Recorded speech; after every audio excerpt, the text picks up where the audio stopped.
और उसमें बात चल रही है कि उसके चलते और बेरोजगारी बढ़ सकती है, खास करके जो शिक्षित वर्ग हैं उनमें। तो हमारे करिकुलम को परिवर्तित करने की ज़रूरत है, खास करके स्कूल के स्तर से ही। और जो बेसिक एजुकेशन है, प्राइमरी एजुकेशन है, उस पर और प्राइमरी हेल्थ केयर, इन दोनों बिंदुओं पर। लेकिन जब भी नई तकनीक आती है तो शंकाएं जताई जाती है। कंप्यूटर्स आ रहे थे तब भी कहा जा रहा था बेरोजगारी बढ़ जाएगी, लेकिन रोजगार बढ़ा ही है तकनीक के समावेश से। और नवविक्रम हमारे सहयोगी हमारे साथ जुड़ गए हैं। नवविक्रम, वित्त मंत्री पहुंच चुकी हैं संसद भवन के भीतर, क्या कुछ परिदृश्य है संसद भवन के भीतर और बाहर?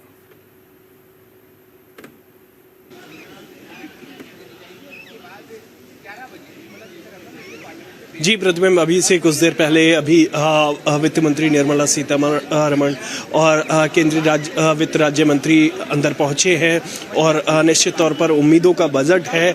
और जैसा कि अभी स्टूडियो में बात हो रही थी कि ये अंतरिम बजट है, वोट ऑन अकाउंट है, तो सरकार संभव है कि वोट ऑन अकाउंट है तो इस पर अंतरिम बजट पर निकल भी सकती है, कुछ ज़्यादा घोषणाएं ना हो। लेकिन आप अगर प्रतिबिंब आप पिछली बार का 2019 का अगर वोट ऑन अकाउंट अंतरिम बजट देखेंगे तो उसमें करीब 100 मिनट का भाषण था अरुण जेटली जी की जो तबीयत नासाज थी, तो पीयूष गोयल जी ने वो बजट पेश किया था और कई अहम फैसले किए गए थे, जैसे कि किसान सम्मान निधि से जुड़ी हुई बात आई थी और कई अहम ऐलान किए गए थे बजट में। तो इस बार भी उम्मीद है, क्योंकि सरकार का इंटेंट है, हम 2019 से अब तक एक बड़ी लंबी छलांग अर्थव्यवस्था ने ली है और हम जीडीपी के मामले में आज दुनिया की अगर हम बात करें तो 5वीं अर्थव्यवस्था है।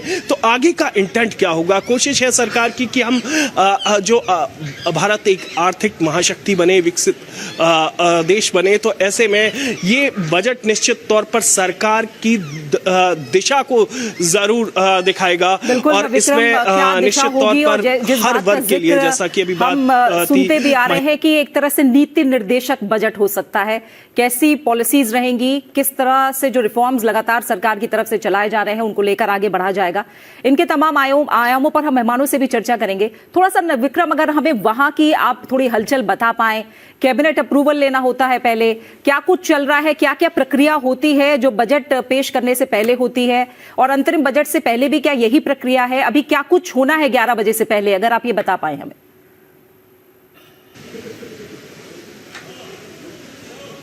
हाँ प्रीति, बिल्कुल जैसा कि आपने कहा कि कमोबेश वही प्रक्रियाएं होती हैं जो कि बजट के दौरान होती हैं।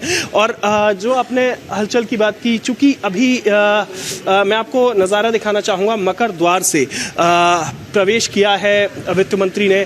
इसके अलावा जो वित्त मंत्रालय के वरिष्ठ अधिकारी हैं और वित्त राज्य मंत्री हैं, इन लोगों ने प्रवेश किया है। कैबिनेट का अप्रूवल होगा 11 बजे से, फिर बजट भाषण वित्त मंत्री पढ़ेंगी।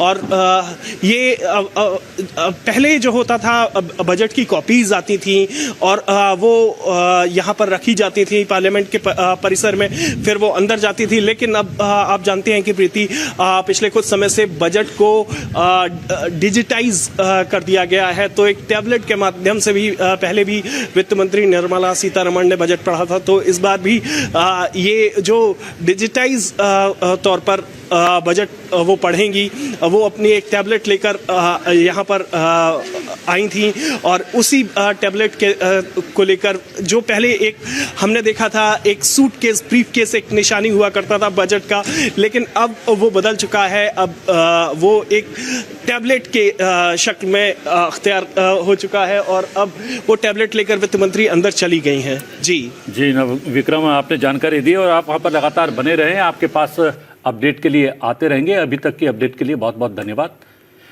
यहाँ बात चल रही थी नवविक्रम के पास जाने से पहले आधारभूत ढांचे की। लगातार आधारभूत ढांचे में किस तरीके से काम किया जा रहा है और मजबूत देश के लिए मजबूत आधारभूत ढांचा बेहद आवश्यक है। लेकिन कल अगर अभिभाषण की बात करें राष्ट्रपति के, तो उसमें एक जिक्र इस आधारभूत ढांचे के केंद्र में पर्यटन और हमारे पर्यटक के जो नए आयाम विकसित हुए हैं, जिसमें राम मंदिर भी है, उसका जिक्र भी राष्ट्रपति ने किया। क्या ये भी कह सकते हैं कहीं ना कहीं परिदृश्य को बदल सकता है इस तरीके का पर्यटन? बिल्कुल, पर्यटन के मामले में ये कहा जाता है कि अगर उसमें निवेश $1 का हो तो जो रोजगार का सृजन होता है वो कई लोगों को मिलता है और उसका मल्टीप्लायर इफेक्ट है। तो इस बार कुछ स्तर पर चर्चा हुई है कि इसे टूरिज्म को एक इंडस्ट्री का दर्जा दिया जाए। होटल्स जैसे हैं, अगर 10 करोड़ से ज़्यादा उसमें पूंजी निवेश हो तो उनमें जो साधारण इंडस्ट्रीज़ की जो बात है, कमर्शियल इलेक्ट्रिसिटी रेट नहीं हो करके उसमें इंडस्ट्रियल रेट पर विद्युत की पूर्ति की जाए और टैक्स वगैरह के मामले में भी उन्हें छूट दी जाए कुछ हद तक, तो इससे बढ़ावा मिलेगा और इसमें जो इनफॉर्मल सेक्टर है उसमें मल्टीप्लायर इफेक्ट होगा, रोजगार का सृजन बहुत त्वरित गति से होगा। तो सिर्फ अयोध्या की ही बात नहीं, और भी हर राज्य में राज्य सरकारें और केंद्र सरकार की ओर से भी पहल की जा रही है। नए नए जो जगहें बहुत ज़्यादा मशहूर नहीं थी उन्हें भी डेवलप किया जाए और उन्हें टूरिस्ट डेस्टिनेशन के रूप में डोमेस्टिक टूरिस्ट के लिए और इंटरनेशनल टूरिस्ट दोनों के लिए विकसित किया जाए। तो जैन जी, जो आप इंडस्ट्री का दर्जा की बात कर रहे हैं टूरिज्म को लेकर और हॉस्पिटैलिटी को भी अगर हम इंक्लूड करें, क्या समझे ये इंफ्रास्ट्रक्चर स्टेटस को हम कैसे समझे, क्योंकि इसकी डिमांड हो रही थी, इसको आप बताइए, इससे फर्क क्या पड़ेगा और कितना पड़ेगा? एक बात है, जैसे टूरिज्म के एक बहुत महत्वपूर्ण अंश है होटल। होटल इंडस्ट्री को अगर आप अलग से देखें तो उसमें जो इलेक्ट्रिसिटी जैसे की खपत होती है सबसे ज़्यादा होती है, उसमें कमर्शियल रेट लगाया जाता है। ठीक है। और इंडस्ट्रियल रेट उससे कम है और डोमेस्टिक रेट सबसे कम है हमारे लिए। तो उनका ये उनकी मांग है कि इंडस्ट्रियल रेट पर उन्हें इंडस्ट्री डिक्लेयर करके इंडस्ट्रियल रेट पर उन्हें उनसे चार्ज की जाए। दूसरी बात, लेकिन उसके लिए अगर पर्यटन की बात करें, पर्यटन को कहीं ना कहीं हम आय का एक बड़ा संसाधन अगर हमें बनाना है तो कनेक्टिविटी बहुत ज़रूरी होती है। और हम देख रहे हैं कि हमारा जो आधारभूत ढांचा है, इंफ्रास्ट्रक्चर है, लगातार जो है विस्तार लेता जा रहा है और कनेक्टिविटी भी बढ़ती जा रही है। और हमने कहा कि न केवल जो है बड़े शहरों को कनेक्ट किया जा रहा है सड़कों के माध्यम से, राजमार्गों के माध्यम से, दूर दराज के क्षेत्रों में भी, नॉर्थ ईस्ट हो गया या लद्दाख हो गया, वहाँ पर भी कनेक्टिविटी जो है वो सुलभ कराई जा रही है। बिल्कुल, देखिए अभी तक पिछले अगर 8-10 सालों में देखें, जो हमारा नॉर्थ ईस्ट स्टेट्स हैं तो उसका विकास बहुत अधिक हुआ है। और वो 10 साल पहले तक वो एक मतलब वहाँ अगर आप जाते थे तो लोग सोचते थे कि वो विदेशी है, उनका कोई खास कनेक्शन नहीं था बाकी जो सेंटर ऑफ दिल्ली या सेंटर ऑफ इंडिया है उससे नहीं लगा। अब वो सब जुड़ गए हैं। अब वो एक विकसित देश की एक इंगित करता है कि हम उस तरफ हैं। तो वो जो लोग जो हमारे भाई रहते हैं नॉर्थ ईस्टर्न में या देश के किसी दूर दराज, तो वो भी हमसे कनेक्ट हो गए हैं। तो वहाँ से ये विकास पे बहुत इसका बहुत असर आएगा और दिख भी रहा है कि ये है। तो सरकार ने बहुत समुचित प्रयास किए हैं सभी देश के नागरिकों, सभी देश के हिस्सों को, पूरी ज्योग्राफी को, the whole of India is now in unison. तो ये एक बहुत ही अच्छी एक इंगित करता है हमारे विकसित देश होने के लिए। और इससे हमारा जो अर्थव्यवस्था है उस पर पूरा असर पड़ेगा और जिसको जब चाहे जहाँ चाहे वो आराम से जा सकता है और ऐसी कोई पाबंदी नहीं है। ट्रांसपोर्टेशन के जो माध्यम हैं वो भी विकसित हुए हैं, इतनी रेलगाड़ियाँ, नई नई ट्रेन शुरू हुई हैं। तो वो क्या है, वो देश के विकास का एक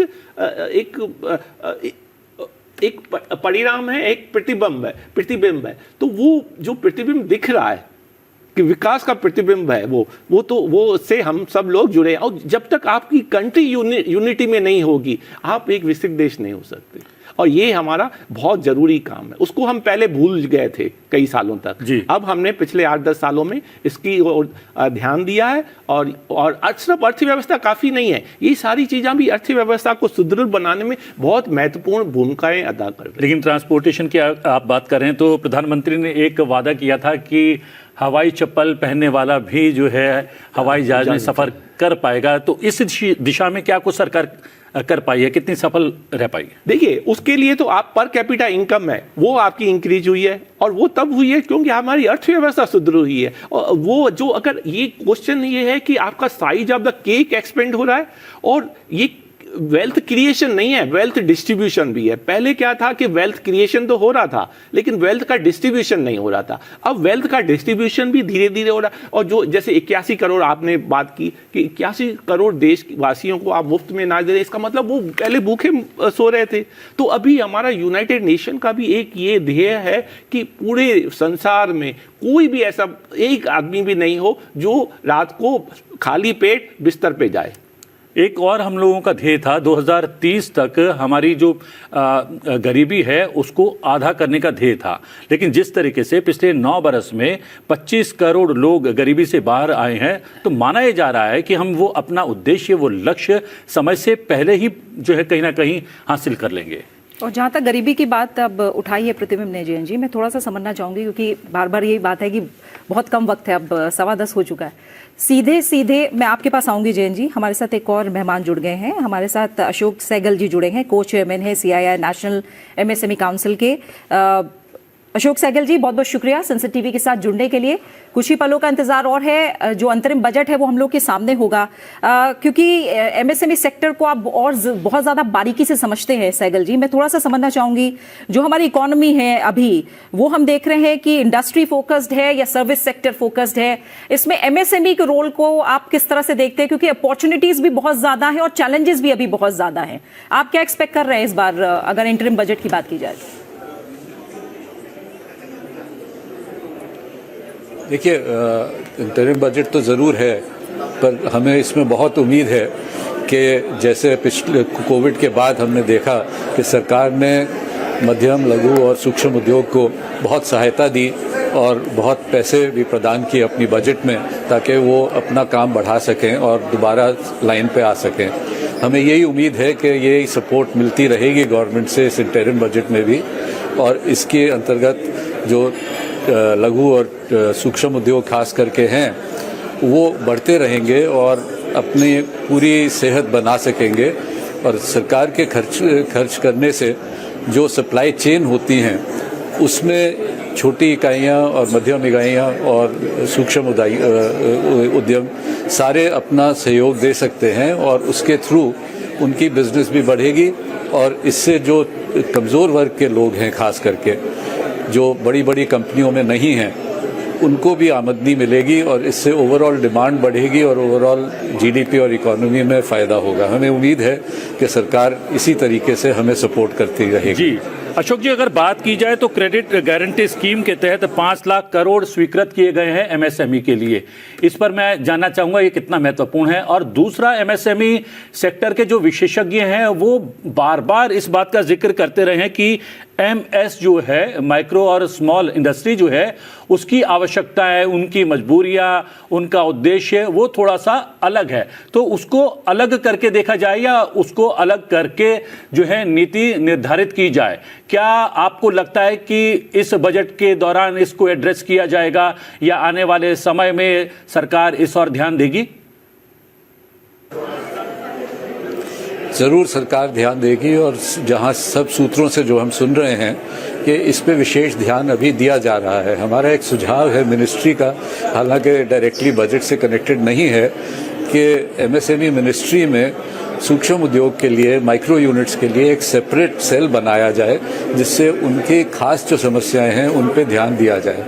तो ये तो बहुत ज़रूरी है। दूसरी बात ये है कि ये एक पूरा इकोसिस्टम जो है इसमें सब इंटरकनेक्टेड हैं। अगर मध्यम उद्योग और लघु उद्योग अच्छा काम करेंगे, उनकी बढ़ोतरी होगी, तो ये स्वाभाविक है कि जो सूक्ष्म उद्योग, माइक्रो यूनिट्स हैं, उनको भी फ़ायदा होगा, क्योंकि ये एक ही सप्लाई चेन है। कोई ऐसे नहीं है कि कोई आइसोलेशन में काम कर रहा है। तो हमें बहुत उम्मीद है कि गवर्नमेंट के अगर अपनी बजट में अपना खर्चा बरकरार रखेगी तो सब वर्गों को फ़ायदा होगा, इकाइयों को भी और जो इंडिविजुअल्स हैं उनको भी। बिल्कुल, यानी आप मान रहे हैं कि अभी पोटेंशियल और है, एमएसएमई पर लगातार फोकस तो है सहगल साहब, और अगर 2023-24 की बात करें तो 22,138 करोड़ एमएसएमई इंडस्ट्री को जो उस समय दिए गए, और जो पिछली बार से अगर देखा जाए तो 41% से भी और ज़्यादा था, यानी फोकस बहुत ज़्यादा है एमएसएमई सेक्टर पर। लेकिन आप मान रहे हैं पोटेंशियल और ज़्यादा है, क्या पॉलिसी लेवल पर कोई चेंजेस की बात है या कोई बड़ा रिफॉर्म आप सोच रहे हैं इस दिशा में ताकि फुल पोटेंशियल हासिल किया जा सके? हाँ जी, ऐसे है कि जो फंड्स एलोकेट किए गए हैं और जो स्कीम्स अनाउंस की गई हैं वो तो बहुत ही इनकरेजिंग हैं, पर आगे चल के ये भी बात होती है कि इनको ग्राउंड पे इसको इन प्रैक्टिस क्या किया जाता है, वहाँ पे जो रुकावटें हैं वो सरल कर दी जानी चाहिए, ताकि जिसको ये ऋण की आवश्यकता है एक्सपैंड करने के लिए, इन्वेस्टमेंट करने के लिए, बिजनेस बढ़ाने के लिए, वो उनको सहूलियत से मिल जाए, कोई डिफ़िकल्टी ना हो और जल्दी से जल्दी मिल जाए, उनको ज़्यादा उसमें अपना डिले ना हो, क्योंकि डिले होने से जो समय होता है उसी समय पे अगर काम हो जाए तो बहुत बढ़िया होता है। तो हमारी तो यही रिक्वेस्ट होगी कि ऋण वगैरह सैंक्शन और बजट में सैंक्शन करने के साथ साथ इस पे भी देखा जाए कि इनके जो प्रोसीजर हैं और इनका जो डिलीवरी सिस्टम है वो बहुत और इजी बना जाए। काफ़ी इम्प्रूवमेंट हुए हैं, ऑनलाइन काफ़ी फ़ायदे हुए हैं, पर ये इसी दिशा में अगर हम और बढ़ें तो माइक्रो और स्मॉल इंडस्ट्रीज़ खास करके बड़ा फ़ायदा उठाएंगी, जिनके पास रिसोर्सेज नहीं होते कि बड़े कॉम्प्लिकेटेड प्रोसीजर और सिस्टम में वो कंप्लाई कर सके। हमने देखा कि डिफेंस सेक्टर को जो है विस्तार दिया जा रहा है और कहीं ना कहीं स्वदेशी का जिक्र बार बार आ रहा है, तो इसमें एमएसएमई सेक्टर की कितनी भागीदारी है और इस भागीदारी को और बढ़ाने के लिए भी सरकार से क्या एमएसएमई सेक्टर की कुछ मांग है, कुछ डिमांड है, कुछ चाहत है? इसमें मैं ये कहना चाहूँगा कि जो डिफेंस सेक्टर है उसमें समय काफ़ी लगता है और शुरू में प्रोटोटाइप होते हैं, फिर कॉन्सेप्ट डेवलप किया जाता है, फिर उसके ट्रायल होते हैं, और क्योंकि ये बहुत जोखिम के काम होते हैं तो इनमें बहुत इंटेंसिव टेस्टिंग, क्वालिफिकेशन, ट्रायल्स वगैरह होती हैं। इन सब स्टेजेस में R&D से लेके अपनी क्वालिटी स्टैंडर्ड इस्टेब्लिश करने के लिए इन सब में खास करके डिफेंस सेक्टर में बहुत समय लगता है, बहुत खर्चा होता है। तो हालांकि एमएसएमईज काफ़ी एक्टिवली इनमें पार्टिसिपेट कर रहे हैं DRDO वगैरह के थ्रू, फिर भी इस सपोर्ट इनको मिलनी चाहिए कि जो टेस्टिंग, क्वालिफिकेशन वगैरह है, R&D कर रहे हैं, उसमें जो सपोर्ट मिल जाए गवर्नमेंट की तरफ से तो ये और तेज़ी से बढ़ सकेगा और इससे बहुत फ़ायदा होगा एमएसएमईज को भी और देश में और अपने डिफेंस प्रिपेयर्डनेस और सेल्फ सफिशिएंसी में भी। बहुत बहुत शुक्रिया सहगल साहब आपका संसद टीवी के साथ जुड़ने के लिए और जो एक्सपेक्टेशंस बजट से हैं उसके बारे में हमसे बात करने के लिए। जयंत जी, क्योंकि एमएसएमई की बात हो रही है, अगर हम बात करें 2023 के बजट की तो उसमें क्रेडिट गारंटी ट्रस्ट, एमएसएमई और जो विवाद से विश्वास स्कीम थी उसको कहीं ना कहीं रिवैम्प किया गया, कुछ टैक्स बेनिफिट्स थे जो उनमें और सुधार किया गया। आप कितना पोटेंशियल मान रहे हैं एमएसएमई में, और आपको लग रहा है कि अगर जिस तरह का जिक्र भी सहगल साहब ने भी किया, अगर ये बातें इंक्लूड होती हैं, क्या इंटरिम बजट में पॉसिबल है, और अगर ये इंक्लूड होता है तो एमएसएमई की तस्वीर और ज़्यादा निखर सकती है? देखिए, एमएसएमई का जो अंशदान है हमारी इकोनॉमी में लगभग 50% एमएसएमई का आउटपुट है जीडीपी में, और अगर एक्सपोर्ट्स में देखें तो लगभग 30% हमारे एमएसएमई के ज़रिए होते हैं। तो ये एक बहुत ही महत्वपूर्ण हिस्सा है हमारी अर्थव्यवस्था के। तो एमएसएमई के विकास के बिना हम आगे नहीं बढ़ सकते हैं, सबसे पहली बात यह है। दूसरी बात यह है कि एमएसएमई को की जो समस्याएं हैं, कई हैं समस्याएं, क्रेडिट जो उन्हें मिलना चाहिए वो लघु उद्योगों को और सूक्ष्म उद्योगों को नहीं मिल पाती है जितनी ज़रूरत है। मध्यम उद्योगों को कुछ हद तक वो मिल जाती है। तो ये जो समस्या है इसका समाधान होना ज़रूरी है, और इसके लिए जो सरलीकरण की ज़रूरत है, जो विकास और विश्वास की बात की गई है, वो बहुत ही महत्वपूर्ण है। कि अगर आप हर चीज़ में कोलैटरल मांगेंगे और हर चीज़ में अगर आप सिक्योरिटी का जिक्र करेंगे तो फिर उन्हें कोई भी ऋण नहीं मिल पाएगा। तो उनको एक सहारा देना पड़ेगा, एक विश्वास का हाथ आगे बढ़ाना पड़ेगा, जिससे कि वो भी आगे बढ़ सके। और लास्ट पॉइंट है कि टेक्नोलॉजी जो है वो उनको अपग्रेड करना पड़ेगा। टेक्नोलॉजी के बिना वो पीछे रह जाएंगे और फिर वैश्विक स्तर पर उनका योगदान जो है, अगर आप देखेंगे हमारी इकोनॉमी में भी, वो कम होता जाएगा। बिल्कुल। प्रदीप अग्रवाल जी हमारे साथ जुड़े हैं, चेयरमैन है एसोचैम रियल स्टेट काउंसिल के। प्रदीप अग्रवाल जी, स्वागत है आपका संसद टीवी में। शुक्रिया हमारे साथ जुड़ने के लिए।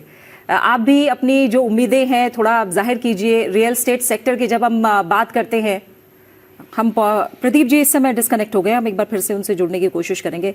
आपने जो बात कही जयंत जी, क्योंकि हम रियल स्टेट की तरफ बढ़ रहे हैं और प्रदीप जी भी थोड़ी देर में जुड़ जाएंगे, बात करेंगे।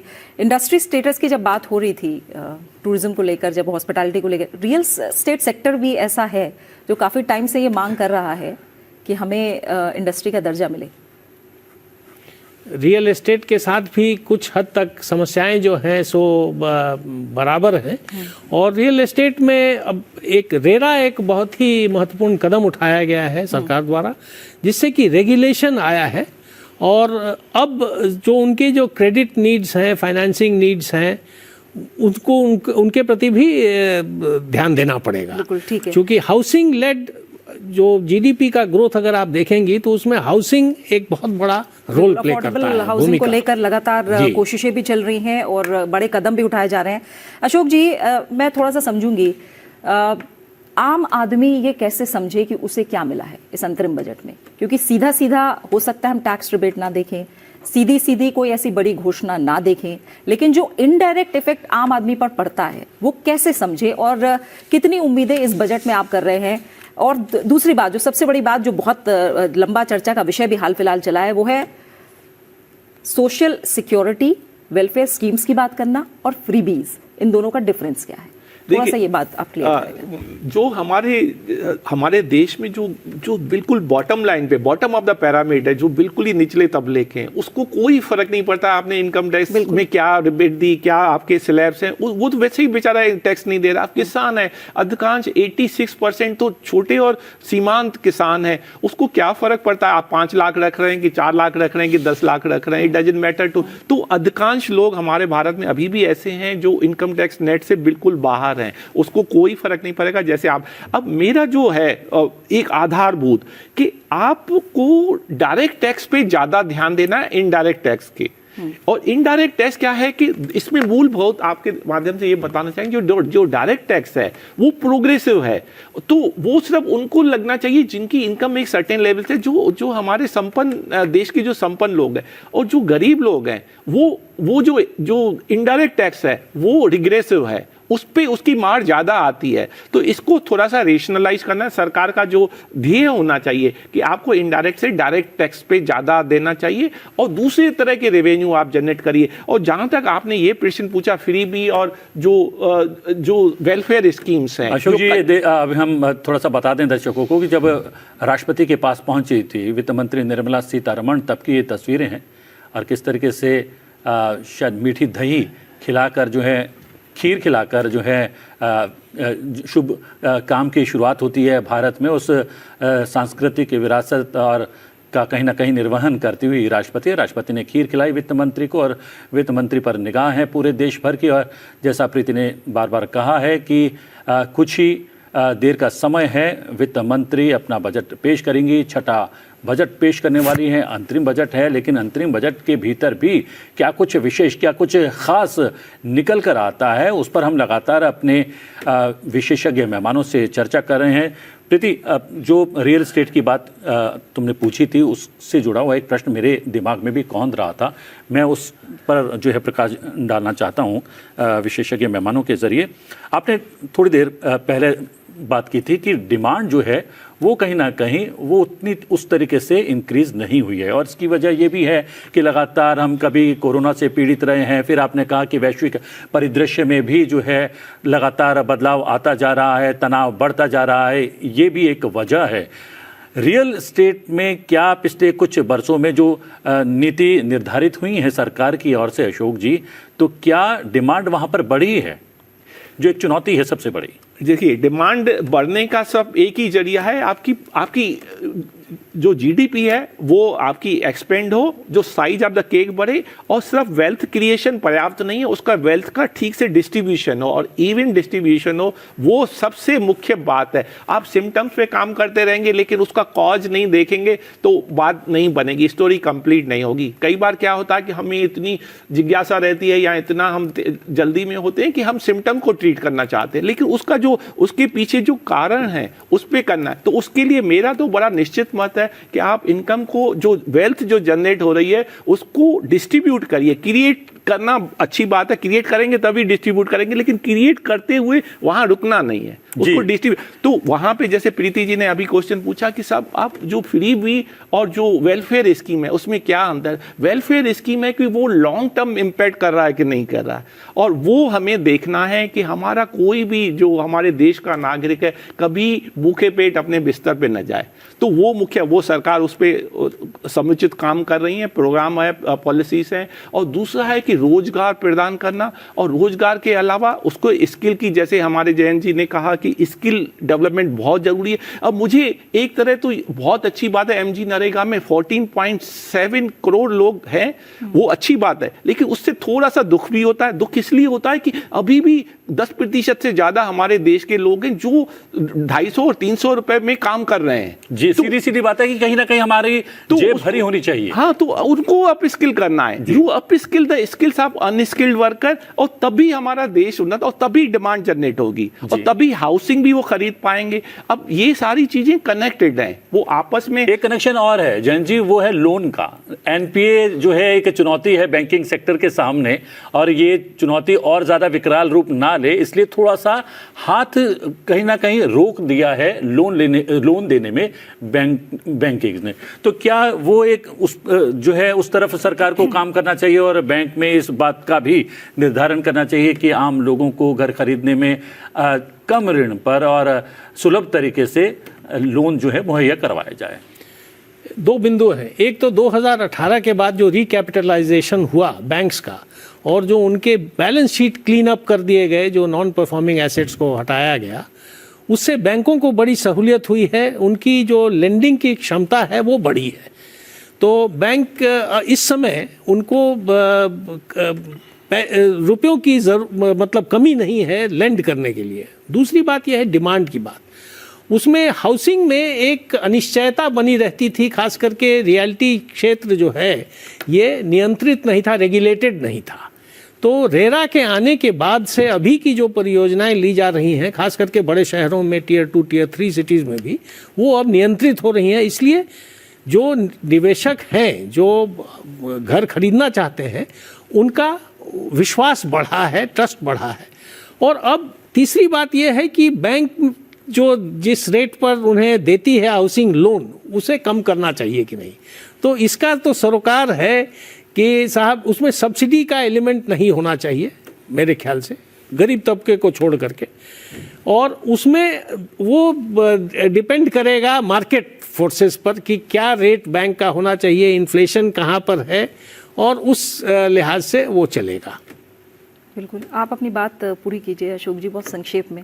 हाँ, ये जो मेरा जो निश्चित मत है कि आप 10% से ज़्यादा लोग हैं जो 250-300 रुपये प्रतिदिन पे काम कर रहे हैं 100 दिन के लिए, वो अच्छी बात है, क्योंकि वो उस समय ऐसी स्थिति थी कि उनको ये लेना पड़ा जॉब। लेकिन वो बहुत समय तक नहीं चलना चाहिए, उसको क्विकली आप उसकी जो स्किल्स हैं उसको अपग्रेड करिए, ताकि उसकी सोसाइटी में उसकी वैल्यू ज़्यादा बढ़े, एंड देयरफॉर उसकी जो वेज रेट हाई हो, तभी ये सारे डेवलपमेंट का मतलब उसके लिए होगा। क्योंकि 250-300 रुपए में आप थोड़े से कम लोग हैं तो ठीक है, लेकिन 10% से ज़्यादा लोग ऐसे हैं हमारे देश में तो वो उसके लिए तो सोच चाहिए। और मुझे आशा है, और बल्कि मेरा ये विश है, मतलब मेरी ये तमन्ना है कि सरकार इसकी तरफ को ध्यान दे कि भाई उसको कैसे कर। और दूसरी बात, जो हमारा ये मुद्रास्फीति है, इन्फ्लेशन है, उसमें क्या है कि उस पर सबसे ज्यादा मार पड़ती है। तो कई बार जो उसका वेज रेट तो फिक्स रहता है, लेकिन वो अगर महंगाई ज्यादा हुई तो उसका रियल सेंस में वेज कम हो गया, तो ये कहाँ का औचित्य है। तो उसको भी, जैसे सरकारी मुलाजिम है, चाहे स्टेट के चाहे सेंटर के, उनका डीए से जुड़ा हुआ है, तो आप इसको हर 3 महीने 6 महीने में उसको रिवाइज करिए, जो एमजी नरेगा में वेज रेट तय किए हैं, ताकि कम से कम वो न्यूट्रल तो रहे। वो उसकी तरफ ध्यान देना जरूरी है। बिल्कुल। प्रदीप अग्रवाल जी जुड़ गए हमारे साथ, chairman ASSOCHAM real estate council. Pradeep ji, शुक्रिया संसद टीवी के साथ जुड़ने के लिए। आप लोग क्या एक्सपेक्ट कर रहे हैं? जैसे अभी हमने बात की तमाम चीज़ों को लेकर, रियल एस्टेट को लेकर, इंडस्ट्री का दर्जा तो काफ़ी समय से आप लोगों की मांग रही है, लेकिन किस तरह से सेक्टर में और ज़्यादा बूम आए, क्या एक्सपेक्ट हो रहा है इंटरिम बजट में?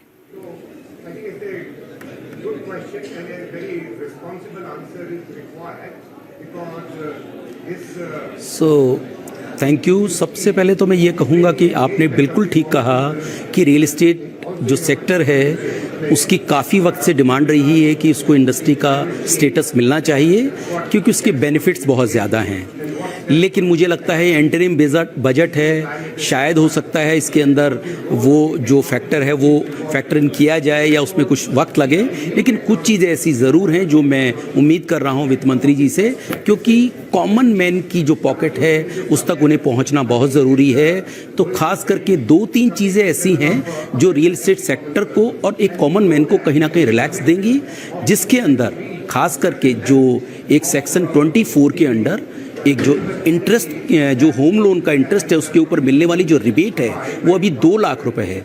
मुझे लगता है उसको बढ़ाकर 5 लाख रुपए किया जाना चाहिए, जिससे डायरेक्टली उसकी इनकम पर इम्पैक्ट पड़ता है, उसको कहीं ना कहीं रिबेट मिलती है। और दूसरी बड़ी बात, हाउसिंग फॉर ऑल के तहत 2022 तक जो क्रेडिट लिंक सब्सिडी स्कीम थी उसको रोक दिया गया था। मुझे लगता है, मैं उम्मीद कर रहा हूं, जैसा पीछे कुछ 6 महीने में एक इंडिकेशन भी मिले हैं कि फिर से वो स्कीम किसी न किसी रूप में चालू हो सकती है, जिससे एक जो कॉमन मैन है उसको जो इंटरेस्ट के ऊपर मिलने वाली सब्सिडी है उसको बढ़ाया जा सके और जिससे उसकी EMI है उस पर बोझ कम किया जा सके। बिल्कुल।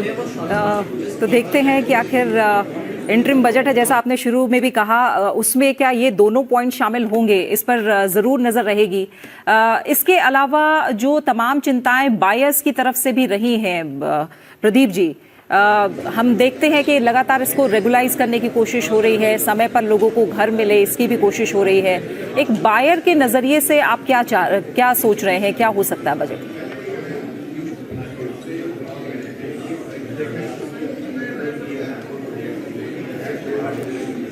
देखिए, बहुत बेहतरीन जो गवर्नमेंट का मूव रहा रेरा का इम्प्लीमेंट करना, रेगुलेटर को ऑन बोर्ड करना, वो एक बहुत बेहतरीन इस इंडस्ट्री के लिए चीज़ रही है। 2017 के बाद की अगर मैं बात करूं तो जितने भी प्रोजेक्ट 2017 के बाद लॉन्च हुए हैं उसमें से लगभग 90% प्रोजेक्ट डिलीवर हुए हैं। तो रेरा ने कहीं ना कहीं बायर्स के जो मन में एक कॉन्फिडेंस है वो बिल्टअप किया है। देखिए कि आज रियल एस्टेट इंडस्ट्री की बात करें तो उसकी सबसे बड़ी प्रॉब्लम ही ये थी कि जो एक ट्रस्ट डेफिसिट था वो हुआ था। और पिछले 3 साल की अगर हम बात करें तो रियल एस्टेट इंडस्ट्री काफ़ी ज़्यादा बूम पर है और ऐसा जब ही हुआ है कि लोगों के अपने घर मिल पाए हैं। और मैं उम्मीद कर रहा हूं जो पीछे के बैकलॉग भी हैं, जो स्टॉल्ड प्रोजेक्ट हैं, वो भी कहीं ना कहीं, क्योंकि एक जो स्वामी फंड गवर्नमेंट ने लॉन्च किया उसने बहुत ज़्यादा हेल्प की लोगों के स्टॉल जो घर थे उनको दिलवाने में। और शायद इस बजट में भी जो स्वामी फंड है उसको भी मैं उम्मीद कर रहा हूँ कुछ ना कुछ ज़रूर इंक्रीज किया जाएगा। एक अफोर्डेबल हाउसिंग की जो डेफिनेशन है उसमें बदलाव की भी मांग है क्या?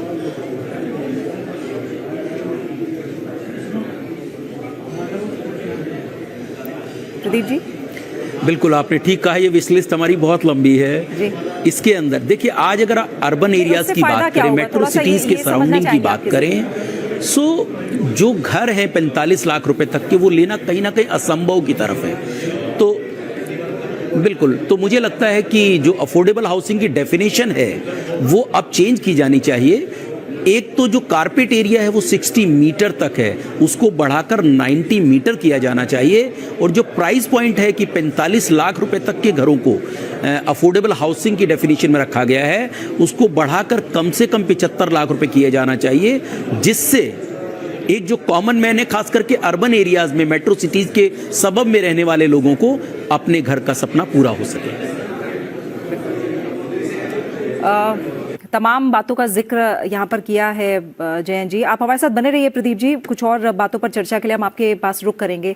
जयंत जी, इस बीच रियल एस्टेट की तरफ भी चलेंगे, लेकिन थोड़ा सा मैं अगर ट्रेड को लेकर समझूं, क्योंकि WTO में बहुत कुछ आपने देखा है, समझा है, ट्रेड सरप्लस की तरफ हम चलते रहें, क्योंकि बहुत सारे रिफॉर्म्स इसको लेकर भी किए गए हैं कि एक्सपोर्ट इंपोर्ट का जो बैलेंस है वो अच्छा बने और एक सरप्लस की तरफ हम जाएं। चाहे वो MSME सेक्टर की बात हम कर लें, क्योंकि लगातार कोशिश है कि उनको भी हम डिजिटलाइज करके हम ज़्यादा से ज़्यादा एक्सपोर्ट को भी बढ़ावा दें। बहुत सारी कोशिशें हैं, बड़ी इंडस्ट्रीज़ की भी बात करें, उस पर भी अपना फोकस है। इस दिशा में आप रिफॉर्म्स को कैसे देख रहे हैं और क्या इंटरिम बजट में कुछ और एक्सपेक्ट कर सकते हैं हम इसे लेकर? देखिए, इंटरिम बजट में शायद इस पर बहुत ज़्यादा जोर नहीं रहेगा, लेकिन ये एक प्रायोरिटी आइटम है सरकार के लिए। हमारी जो गुड्स का जो एक्सपोर्ट है उसमें अनफॉर्चुनेटली इस साल अभी तक जो आंकड़े आए हैं उसमें 6.5% का ह्रास हुआ है पिछले साल की बनिस्बत। तो इस साल शायद हम $450 बिलियन ना कर पाएँ गुड्स के मामले में, उससे काफ़ी कम रहे। सर्विसेज में दूसरी ओर बहुत बढ़िया इस बार भी प्रॉस्पेक्ट्स हैं, और इस बार हम पिछले साल के बनिस्बत ज़्यादा हम सर्विसेज एक्सपोर्ट कर पाएंगे। यद्यपि विदेश में खास करके हमारे जो मुख्य बाज़ार हैं उनमें आर्थिक स्थिति अच्छी नहीं है जी। तो ये दूसरा बिंदु है। तीसरा बिंदु ये है कि हमारा करंट अकाउंट डेफिसिट जो है उसमें सिर्फ वो 1% ऑफ GDP तक सीमित रह गया है, उसमें नियंत्रण आया है। और हमारे जो इनवर्ड रेमिटेंसेस जो आते हैं उसमें हम नंबर 1 देश हैं, और उसमें करंट अकाउंट डेफिसिट को बैलेंस करने के लिए बहुत सहूलियत होती है। तो ये जब तक हमारे इनवर्ड रेमिटेंसेस आते जाएंगे तो हमें चिंता नहीं रहेगी। फॉरेन डायरेक्ट इन्वेस्टमेंट या फॉरेन इन्वेस्टमेंट्स ओवरऑल अगर हमारे आते रहें तो फिर हमें इस दिशा में जो हम कदम उठा रहे हैं एक्सपोर्ट्स को बढ़ावा देने के लिए, आगे बढ़ाने के लिए, वो तो जारी रहेंगे। लेकिन ये जो मामला है कि हमें एक आर्थिक दृष्टिकोण से एक शंका बनी रहती थी कि बैलेंस कैसे करेंगे, फॉरेन एक्सचेंज रिजर्व्स हमारे घट सकते हैं, वो उस चिंता से हम दूर रहेंगे। एक और चुनौती है व्यापार घाटा, उसको कैसे नियंत्रित करें, और व्यापार घाटा नियंत्रित करने के लिए हमारा एक्सपोर्ट बढ़ना चाहिए और इंपोर्ट घटना चाहिए। इंपोर्ट घटना चाहिए उसके लिए लोग अलग अलग जो है नारे भी देते हैं, बायकॉट के लिए भी कहते हैं, लेकिन हम देखते हैं कि प्रधानमंत्री हमेशा सकारात्मक बात करते हैं, वो अपनी लकीर बड़ी खींचने की तरफ हमेशा ध्यान रखते हैं, और उन्होंने वोकल फॉर लोकल का जिक्र किया। क्या वोकल फॉर लोकल से कुछ परिदृश्य में बदलाव देख रहे हैं आप अशोक जी? बिल्कुल, देखिए ऐसा है कि जैसे आपने कहा कि बड़ी लकीर खींचने की बात हो रही है, इसका मतलब एक्सपोर्ट एक्सपेंड करिए और आत्मनिर्भर बनेंगे तो इंपोर्ट भी कम हो जाएगा और एक्सपोर्ट तो बढ़ेगा। तो मैं आपके माध्यम से एक चीज और बिंदु पे आपको टच करना चाहता हूं कि जो विकसित देश की परिभाषा है, कई लोग, एक और मेहमान जुड़ गए हैं, हम एक बार उनकी तरफ चलते हैं, फिर आप अपनी बात पूरी कीजिएगा। अजीत गुलाबचंद जी हमारे साथ जुड़े हैं, चेयरमैन CII इंफ्रास्ट्रक्चर। अजीत जी बहुत बहुत शुक्रिया आपका संसद TV के साथ जुड़ने के लिए। इंफ्रास्ट्रक्चर को लेकर अगर मैं बात करूं तो हो सकता है सबसे जो कम मांगे हो या मैं कहूं शिकायतें हो या शंकाएं हो वो इंफ्रास्ट्रक्चर को लेकर ही हो, क्योंकि बहुत ज्यादा फोकस इंफ्रास्ट्रक्चर को मजबूत करने पर सरकार का लगातार रहा है, और हम देख भी रहे हैं कितनी तेजी से काम पूरे हो रहे हैं। फिर भी क्या आपकी विश लिस्ट है इंटरिम बजट में इंफ्रास्ट्रक्चर को लेकर?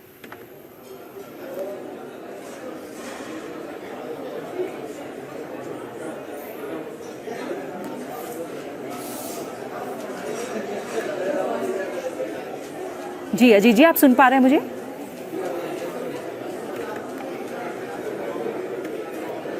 लग रहा है हमारी आवाज अजीत जी तक नहीं जा पा रही है। हम कुछ ही देर में एक बार उनसे बात करने की कोशिश करेंगे। अशोक जी आप बात पूरी कीजिए। जो विकसित देश की जो परिभाषा है, प्रति व्यक्ति आय जो $13,500 है, वो आवश्यक है, पर्याप्त नहीं है।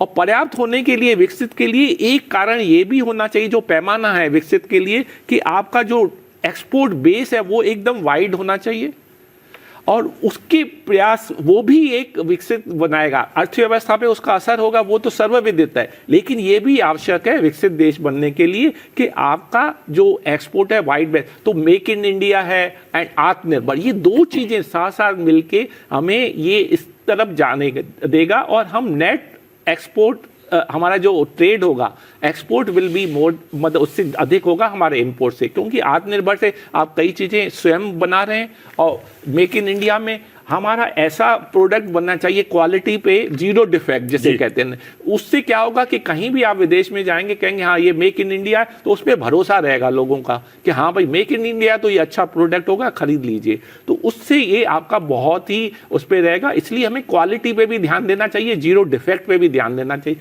तभी हमारा देश एक विकसित और व्यापार में हमारी वृद्धि हो सकती जी। इसमें पीएलआई का थोड़ा सा पीएलआई का दायरा और बढ़े, लगातार हर इंडस्ट्री एक तरह से मांग कर रही है, वो कितना बड़ा सपोर्ट है? पीएलआई, जिन उद्योगों में पीएलआई दी गई है शुरू के समय में, उसमें से मोबाइल फ़ोन, इलेक्ट्रॉनिक्स, ये दोनों ने बहुत ही फ़ायदा उठाया है। और हमारा जो निर्यात है, अगर मोबाइल फ़ोन्स का देखें तो उसमें कई गुना बढ़ोतरी हुई है।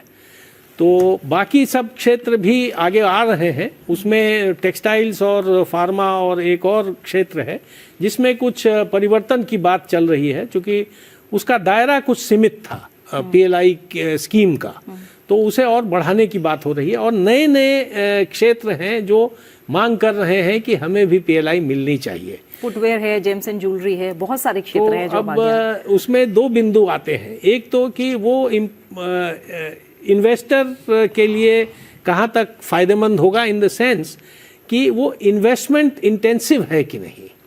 अगर जेम्स एंड ज्वेलरी की आप बात करें तो जेम्स एंड ज्वेलरी में हमारा इन्वेस्टमेंट बहुत ज़्यादा नहीं है। उसमें हम अधिकतर हम रफ डायमंड्स मंगवाते हैं, उनको पॉलिश करते हैं, उन्हें ज्वेलरी में सेट करते हैं और एक्सपोर्ट करते हैं।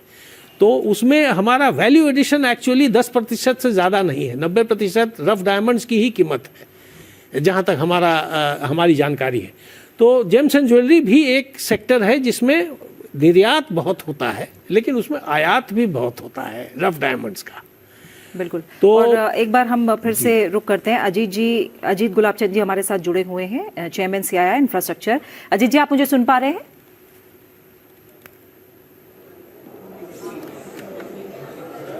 अजीत जी, आप सुन पा रहे हैं मुझे? बिल्कुल। जयंत जी, मैं कह रहा था कि कई क्षेत्र हैं, जैसे लेदर में और जेम्स एंड ज्वेलरी दोनों में रोज़गार का सृजन काफ़ी होता है, और इन दोनों में मांग जायज़ है। लेकिन लेदर में भी अगर आप देखेंगी तो इन्वेस्टमेंट इंटेंसिव नहीं है, लेदर में बहुत इन्वेस्टमेंट की ज़रूरत नहीं है। तो इसमें जो मीडियम टेक और हाई टेक हैं, जैसे इलेक्ट्रिक बैटरीज की बात है, या पहले हम और टेलीविजन स्क्रीन पर देख सकते हैं लोकसभा अध्यक्ष ओम बिरला अपने निवास से निकले उस समय की तस्वीरें हैं, और अपने निवास से निकलकर वो संसद भवन पहुंचे हैं। और अब कुछ ही मिनट शेष है जब वित्त मंत्री निर्मला सीतारमण अपना छठा बजट पेश करने वाली हैं। जी जैन जी। तो मैं कह रहा था कि जो आपके मीडियम टेक्नोलॉजी और हाई टेक्नोलॉजी वाले एरियाज़ हैं, जहां आने वाले दिनों में निर्यात की संभावना बढ़ेगी और उससे देश को फ़ायदा होगा, इस तरह से उसमें पीएलआई स्कीम को तुरंत लागू करना चाहिए या नई स्कीम देनी चाहिए। जहाँ तक लेबर इंटेंसिव सेक्टर्स हैं, वो चाहे लेदर हो, जेम्स एंड ज्वेलरी हो या अन्य कई हैं, उसमें भी जो उन्हें समर्थन की ज़रूरत है सरकार की ओर से, वो मिलना चाहिए। क्योंकि बेरोज़गारी की समस्या दूर करने के लिए ज़रूरी है कि उनको प्रोत्साहन मिले। जैसे हमारा टेक्सटाइल्स एंड क्लोथिंग है, लेदर है, जेम्स एंड ज्वेलरी है, हैंडीक्राफ्ट्स है, इन सभी सेक्टर्स की मांगें अलग अलग हैं। क्योंकि कुछ ही मिनट का समय शेष है, जो है वित्त मंत्री बजट पेश करने वाली हैं। अशोक जी, जहां से हमने बात शुरू की थी कि वैश्विक परिदृश्य बहुत चुनौतीपूर्ण है, उसके बावजूद भी हमारी जीडीपी 7% से ज़्यादा रही है।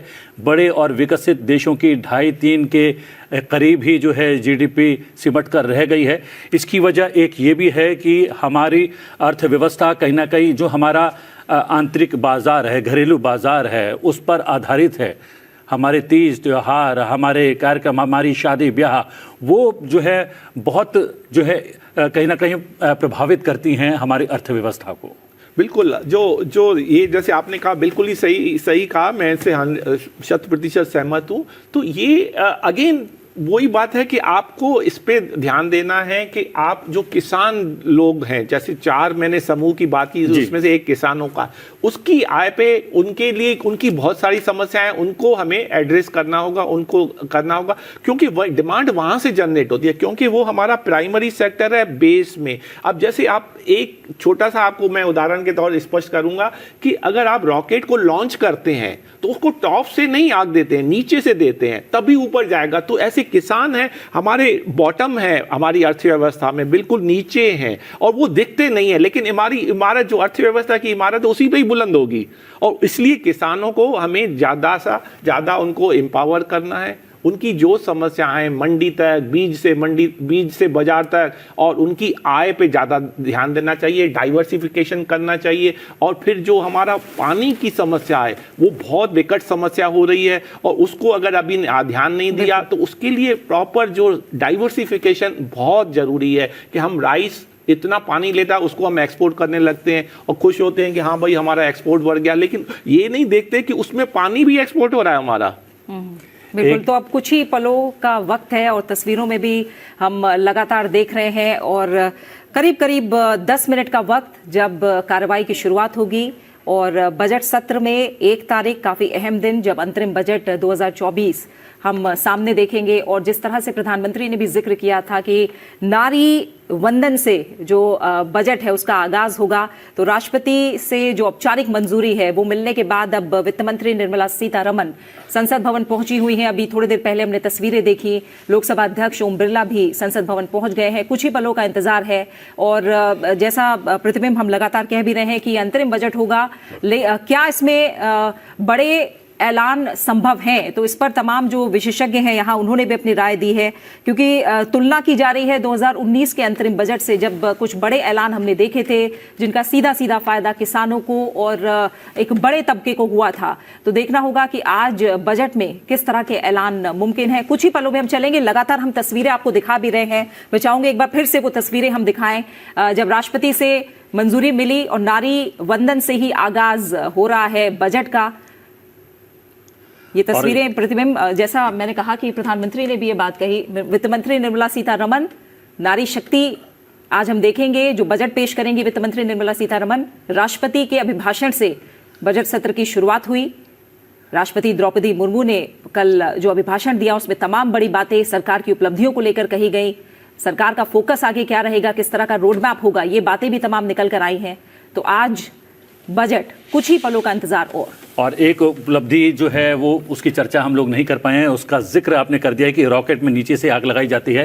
अंतरिक्ष के क्षेत्र में भारत एक शक्ति बनकर उभरा है और हमारी इकोनॉमी में, हमारी अर्थव्यवस्था में वो जो है खासा इनपुट दे रहा है। कितना महत्वपूर्ण पड़ाव, इस बिंदु पर हम लोग बात करेंगे और उसके बाद चलेंगे और सीधे बिल्कुल। जो अंतरिक्ष में हमारी जो उपलब्धि है ना वो पिछले 60 सालों में नहीं हुई, जो पिछले 10 सालों में हुई है या 60-65 साल में नहीं हुई है, वो उतनी है। और उस पर सरकार, उस पर भी चौमुखी विकास हो रहा है। तो ये अंतरिक्ष में वो एक बड़ा, क्योंकि ये हमारा दूरगामी परिणाम होंगे कि उसकी जो, उससे जो आपके फाइंडिंग आएंगे, उसमें जो इन्वेस्टमेंट हो रहा है वो आपको बहुत अच्छा रिटर्न दे जाएगा। मुझे लग रहा है स्पेस की जब हम बात करते हैं अशोक जी, तो उपलब्धियां भी एक छोटा वर्ड हो जाता है उसके आगे। बहुत छोटा वर्ड, उसका कोई शब्द मुझे नहीं सूझता है, लेकिन क्योंकि कोई और अच्छा वर्ड नहीं आ रहा है तो मैं उपलब्धि ही कहूंगा। बहुत, और वो बहुत ही गौरवान्वित करता है। और उसके अलावा जो हमारे रिसर्च में, हमारा और इन्वेस्टमेंट में, उसमें सब में वो एक उसका असर होगा। और मल्टीप्लायर इफेक्ट मैनी टाइम्स है, वो आप सोच भी नहीं सकते हैं। कि कितना हमारा इसके होगा। और हमारा बड़ा अकेला ऐसा देश है, बहुत सारी उपलब्धियां की है जो अंतरिक्ष में किसी देश ने नहीं। और जिस तरीके से अंतरिक्ष के क्षेत्र में हम लोगों ने उड़ान भरी है, हमारा जो आज अंतरिम बजट आज पेश होने वाला है, वित्त मंत्री निर्मला सीतारमण जो कुछ ही देर में पेश करने वाली हैं, वो हमारी अर्थव्यवस्था में भी एक पंख लगाते और एक नई उड़ान जो है इस देश को मिल पाए, हम यही आशा करते हैं। आप दोनों विशेषज्ञ आए और बहुत सारे बिंदु पर प्रकाश डाला। बहुत बहुत धन्यवाद। बहुत बहुत शुक्रिया। बहुत बहुत शुक्रिया। तो कुछ ही पलों में संसद की कार्रवाई शुरू होगी, उसका सीधा प्रसारण आप संसद टीवी पर देख सकेंगे। बजट वित्त मंत्री निर्मला सीतारमण पेश करने वाली हैं। बने रहिए संसद टीवी के साथ। लगातार जो संसद की कार्रवाई है वो उसका सीधा प्रसारण आप संसद टीवी पर देख पाएंगे।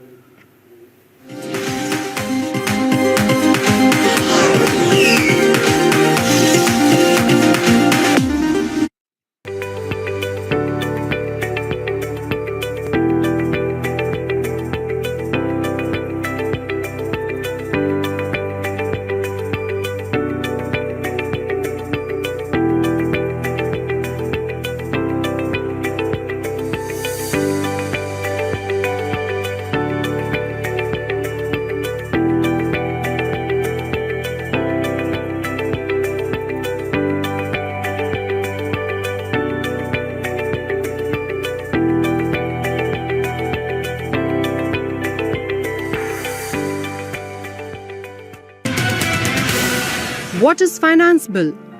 It contains the government's proposals for levying new taxes and modifying the existing tax structure, or even continuing the existing one beyond the period approved by Parliament.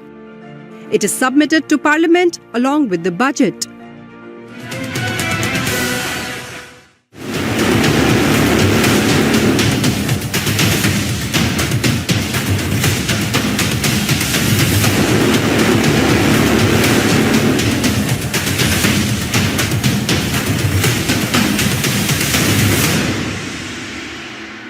Bharat installed renewable energy capacity में विश्व में चौथे number पर है। बीते 7 वर्षों में भारत की नॉन फॉसिल फ्यूल एनर्जी में 25% से ज्यादा की वृद्धि हुई है।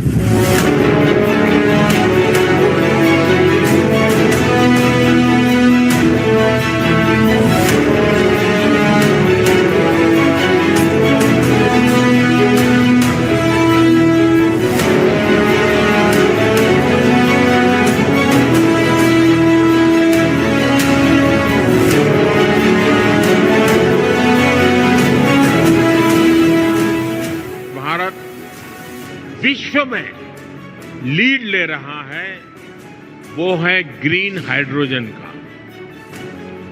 नेशनल ग्रीन हाइड्रोजन मिशन 21वीं सदी के भारत को नई दिशा देगा।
माननीय सभासदों, माननीय अध्यक्ष जी,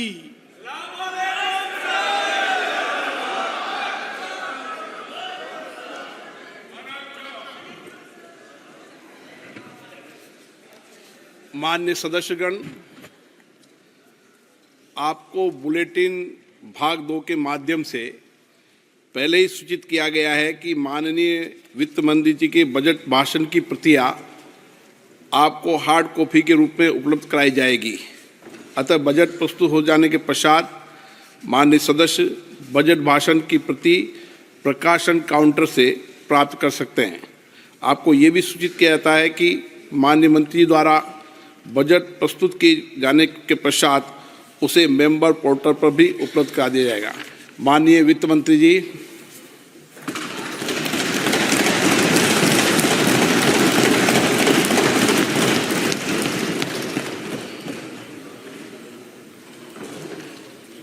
Honorable Speaker, I present the interim budget for 24-25.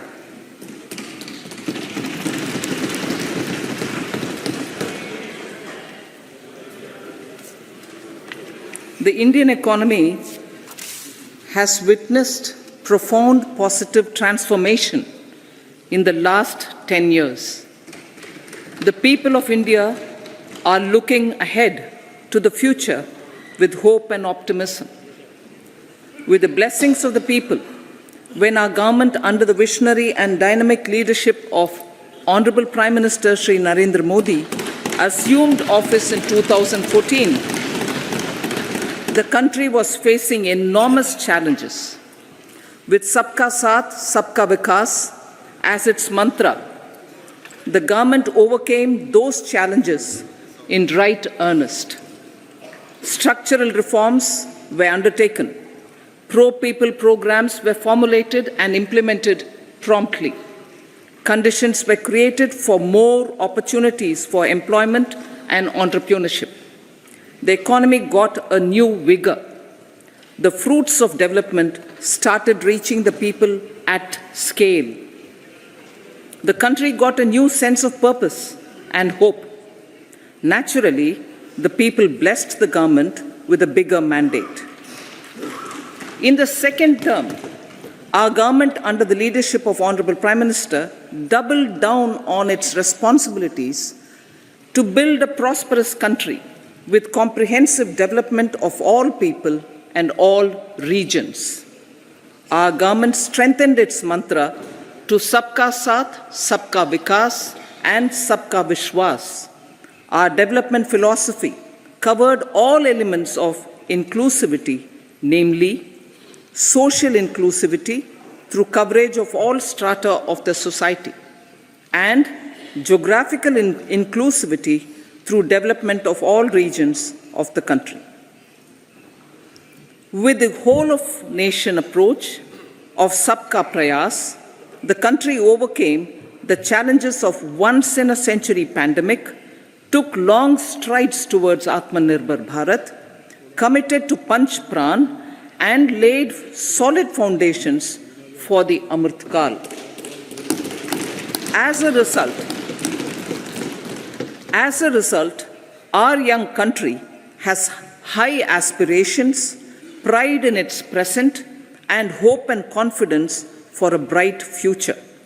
We expect that our government, based on its stupendous work, will be blessed again by the people with a resounding mandate. Inclusive development and growth. Our humane and inclusive approach to development is a marked and deliberate departure from the earlier approach of provisioning up to village level. Development programs were thus provisioned. In the last 10 years, however, have targeted each and every household and individual through housing for all, Har Ghar Jal, electricity for all, cooking gas for all, bank accounts and financial services for all in record time. The worries about food have been eliminated through free ration for 80 crore people. Minimum support prices for the produce of Annadata are periodically increased appropriately. These and the provision of basic necessities have enhanced real income in the rural areas. Their economic needs could be addressed, thus spurring growth and generating jobs. Social justice. Our government is working with an approach to development that is all-round, all-pervasive, and all-inclusive. Sarvangin, Sarvasparshi, or Sarvasamaveshi. It covers all castes and people at all levels. We are working to make India a Vikasit Bharat by 2047. For achieving that goal, we need to improve people's capability and empower them. Previously, social justice was mostly a political slogan. For our government, social justice is an effective and necessary governance model. The saturation approach of covering all eligible people is the true and comprehensive achievement of social justice. This is secularism in action, reduces corruption, and prevents nepotism, prevents Bhai Bhatijawad. There is transparency and assurance that benefits are delivered to all eligible people. The resources are distributed fairly. All, regardless of their social standing, get access to opportunities. We are addressing systemic inequalities that had plagued our society. We focus on outcomes and not on outlays, so that the social economic transformation is achieved. As our Prime Minister firmly believes, we need to focus on 4 major castes. They are Garib, Mahilayeं, Yuva, and Annadata. Their needs, their aspirations, and their welfare are our highest priority. The country progresses when they progress. All 4 require and receive government support in their quest to better their lives. Their empowerment and well-being will drive the country forward. Garib Kalyan, Desh Ka Kalyan. We believe in empowering the poor. The earlier approach of tackling poverty through entitlements had resulted in very modest outcomes. When the poor became empowered partners in the development process, government's power to assist them also increases manifold. With the pursuit of Sabka Saath, in these 10 years, the government has assisted 25 crore people to get freedom from multi-dimensional poverty. Our government's efforts are now getting synergized with energy and passion of such empowered people. This is truly elevating them from poverty. Direct benefit transfer of 34 lakh crore rupees from the government using PM Jan Dhan accounts has led to savings of 2.7 lakh crores of rupees for the government. This savings has been realized through avoidance of leakages prevalent earlier. The savings have helped in providing more funds for Garib Kalyan. PM Swanidhi has provided credit assistance to 78 lakh street vendors. From that total of 78 lakh street vendors, 2.3 lakh have received credit for the 3rd time. PM Janman Yojana reaches out to the particularly vulnerable tribal groups who have remained outside the realm of development so far. PM Vishwakarma Yojana provides end-to-end support to artisans and craftspeople engaged in 18 trades, the schemes for empowerment of Divyangs and transgender persons reflect firm resolve of our government to leave no one behind. Welfare of Annadata. Farmers are our Annadata.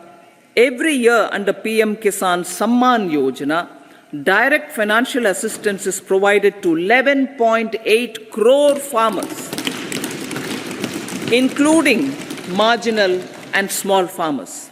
Crop insurance is given to 4 crore farmers under PM Fasal Bima Yojana. These, besides several other programs, are assisting Annadata in producing food for the country and for the world.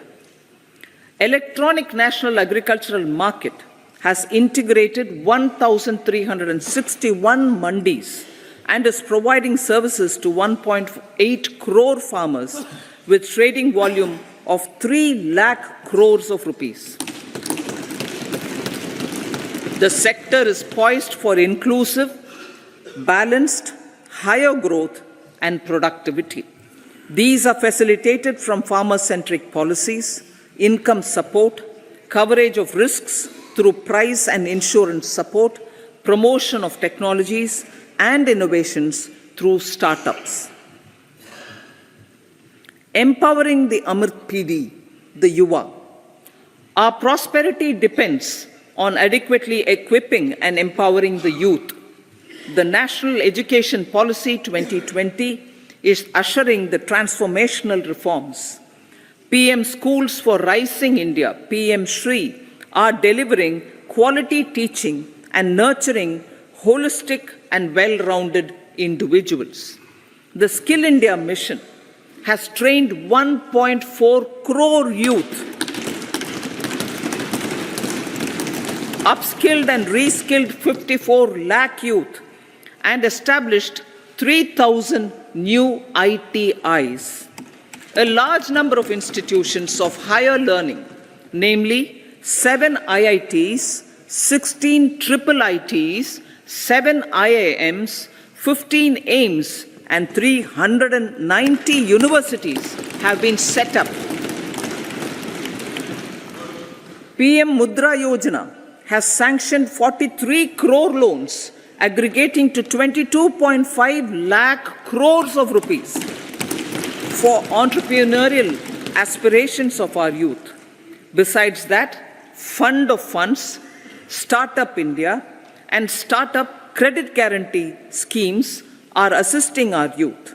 They are also becoming Rozgar Data. The country is proud of our youth scaling new heights in sports. The highest ever medal tally in Asian Games and Asian Para Games in 2023 reflects a high confidence level.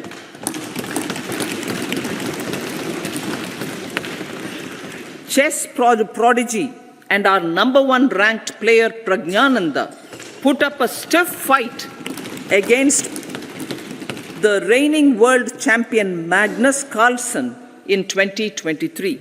Today, India has over 80 chess grandmasters compared to little over 20 in 2010. Momentum for Nari Shakti. The empowerment of women through entrepreneurship, ease of living, and dignity for them has gained momentum in these 10 years. 30 crore Mudra Yojana loans have been given to women entrepreneurs. Female enrollment in higher education has gone up by 28% in 10 years. In STEM courses, girls and women constitute 43% of enrollment, one of the highest in the world. All these measures are getting reflected in the increasing participation of women in workforce. Making triple talaq illegal, reservation of 1/3 seats for women in the Lok Sabha and state assemblies, and giving over 70% houses under PM Awas Yojana in rural areas to women and giving over 70% houses under PM Awas Yojana in rural areas to women as sole or joint owners have enhanced their dignity. Exemplary track record of governance, development, and performance. Besides delivering on high growth in terms of gross domestic product, the government is equally focused on a more comprehensive GDP, that is, governance, development, and performance. Our government has provided transparent, accountable, people-centric, and prompt, trust-based administration with citizen-first and minimum government, maximum governance approach. The impact of all-round development is discernible in all sectors. There is macroeconomic stability, including in the external sector. Investments are robust. The economy is doing well. People are living better and earning better, with even greater aspirations for future. Average real income of the people has increased by 50%. Inflation is moderate. People are getting empowered, equipped, and enabled to pursue their aspirations. There is effective and timely delivery of programs and of large projects. Economic management. The multi-pronged economic management over the past 10 years has complemented people-centric, inclusive development. Following are some of the major elements. 1.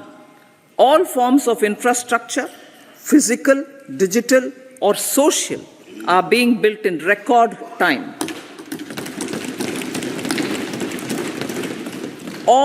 Number 2. All parts of the country are becoming active participants in economic growth.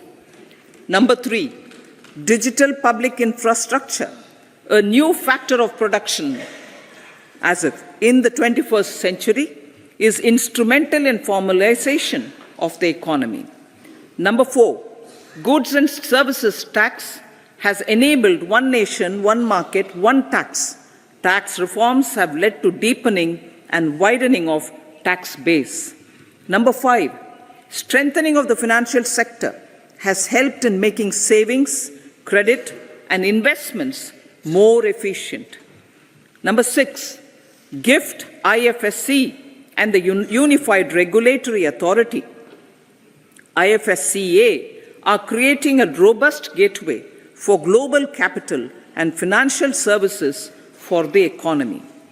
Number 7, proactive inflation management has helped keep inflation within the policy band.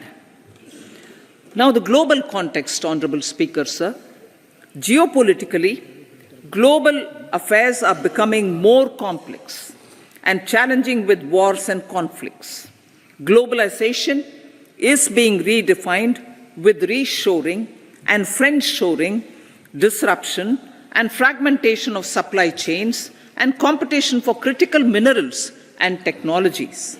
A new world order is emerging after the COVID pandemic. India assumed the G20 presidency during very difficult times for the world. The global economy was going through high inflation, high interest rates, low growth, very high public debt, low trade growth, and climate changes. The pandemic has led to a crisis of food, fertilizer, fuel, and finances for the world, while India successfully navigated its way. The country showed the way forward and built consensus on solutions for those global problems. The recently announced India-Middle East-Europe economic corridor is a strategic and economic game changer for India and others.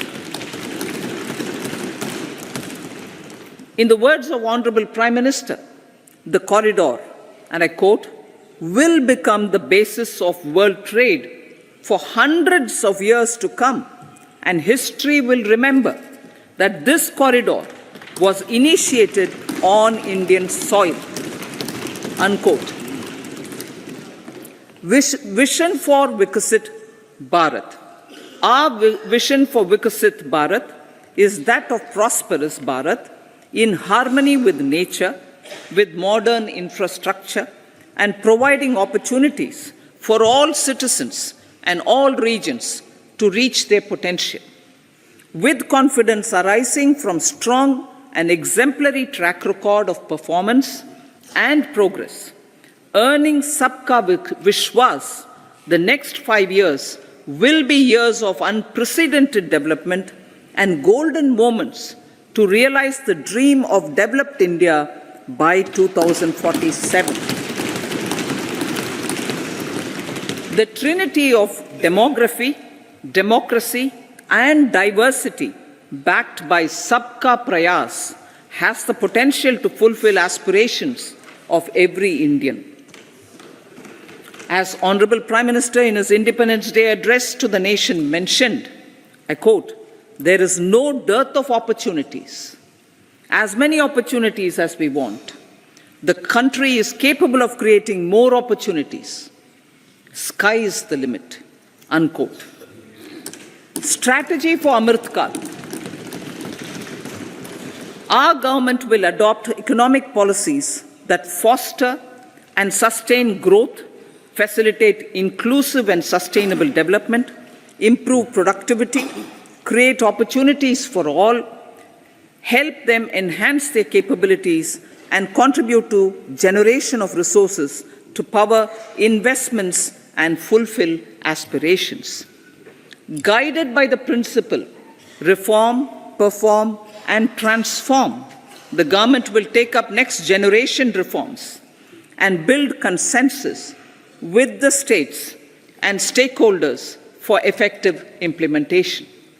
It is an important policy priority for our government to ensure timely and adequate finances, relevant technologies, and appropriate training for the micro, small, and medium enterprises, MSMEs, to grow and also compete globally. Orienting the regulatory environment to facilitate their growth will be an important element of this policy mix. Aligning with the Panchamrit goals, our government will facilitate sustaining high and more resource-efficient economic growth. This will work towards energy security in terms of availability, accessibility, and affordability. For meeting the investment needs, our government will prepare the financial sector in terms of size, capacity, skills, and regulatory framework. Aspirational Districts Program. Our government stands ready to assist the states in faster development of aspirational districts and blocks, including generation of ample economic opportunities. Development of the East.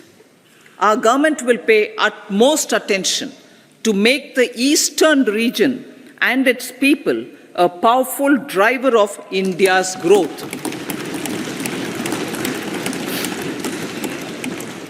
PM Awas Yojana Gramin. Despite the challenges due to COVID, implementation of PM Awas Yojana Gramin continued, and we are close to achieving the target of 3 crore houses. 2 crore more houses will be taken up in the next 5 years to meet the requirement arising from increase in the number of families. Rooftop solarization and Muft Bijli. Through rooftop solarization, 1 crore households will be enabled to obtain up to 300 units free electricity every month. This scheme follows the resolve of Honorable Prime Minister on the historic day of consecration of Sri Ram Mandir in Ayodhya. Following benefits are expected. Savings up to 15 to 18,000 rupees annually for households from free solar electricity and selling the surplus to the distribution companies. Charging of electric vehicles. Entrepreneurship opportunities for a large number of vendors for supply and installation. Employment opportunities for the youth with technical skills in manufacturing, installation, and maintenance. Housing for middle class. Our government will launch a scheme to help deserving sections of the middle class, and I quote from Honorable Prime Minister's words, living in rented houses or slums or chawls and unauthorized colonies, unquote, to buy or build their own houses. Medical colleges. Several youth are ambitious to get qualified as doctors. They aim to serve our people through improved healthcare services. Our government plans to set up more medical colleges by utilizing the existing hospital infrastructure under various departments. A committee for this purpose will be set up to examine the issues and make relevant recommendations. Cervical cancer vaccination. Our government will encourage vaccination for girls in the age group of 9 to 14 years for prevention of cervical cancer. Maternal and child health care. Various schemes for maternal and child care will be brought under one comprehensive program for synergy in implementation. Upgradation of Anganwadi centers under Saksham Anganwadi and Poshan 2.0 will be expedited for improved nutrition delivery, early childhood care and development. The newly designed U-Win platform for managing immunization and intensified efforts of Mission Indradhanush will be rolled out expeditiously throughout the country. Ayushman Bharat. Healthcare cover under Ayushman Bharat scheme will be extended to all ASHA workers, to all Anganwadi workers and helpers. Agriculture and food processing. The efforts of value addition in agriculture sector and boosting farmers' incomes will be stepped up. Pradhan Mantri Kisan Sampada Yojana has benefited 38 lakh farmers and generated 10 lakh employment. Pradhan Mantri Formalization of Micro Food Processing Enterprises Yojana has assisted 2.4 lakh SHGs and 60,000 individuals with credit linkages. Other schemes are complementing the efforts for reducing post-harvest losses and improving productivity and incomes.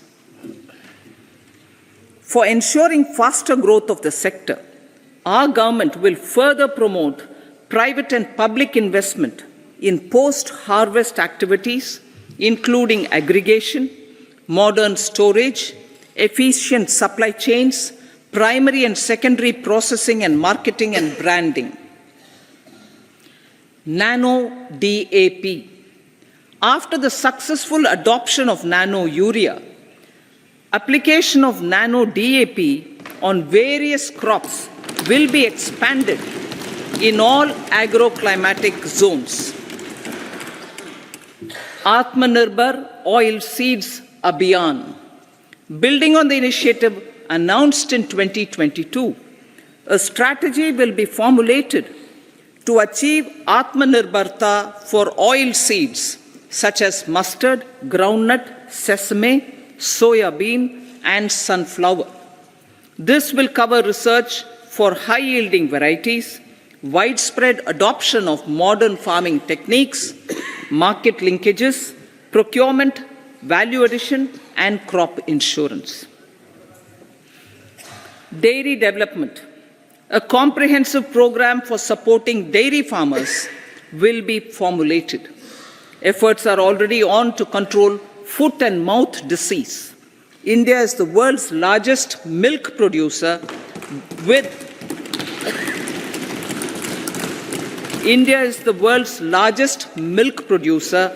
but with low productivity of milch animals. The program will be built on the success of existing schemes such as Rashtriya Gokul Mission, National Livestock Mission, and infrastructure development funds for dairy processing and animal husbandry. Matsya Sampada. It was our government which set up a separate department for fisheries, realizing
with 50-year interest-free loan provided. The corpus will provide long-term financing or refinancing with long tenors and low and or nil. I repeat that sentence. The corpus will provide long-term financing or refinancing with long tenors and low or nil interest rates. This will encourage the private sector to scale up research and innovation significantly in sunrise domains. We need to have programs that combine the powers of our youth and a separate department for fisheries, realizing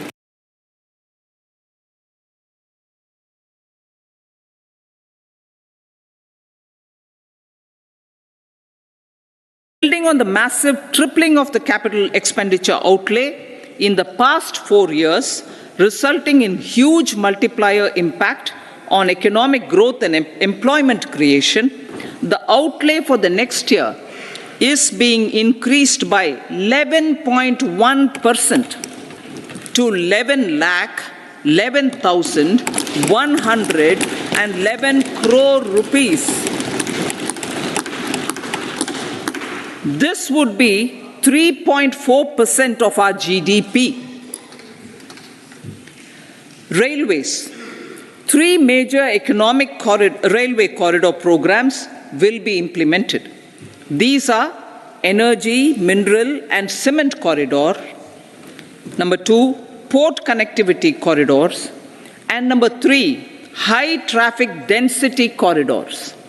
The projects have been identified under the PM Gati Shakti for enabling multimodal connectivity. They will improve logistics efficiency and reduce cost. The resultant decongestion of the high traffic corridors will also help in improving operations of passenger trains, resulting in safety and higher travel speed for passengers. Together with dedicated freight corridors, these 3 economic corridor programs will accelerate our GDP growth and reduce logistic costs.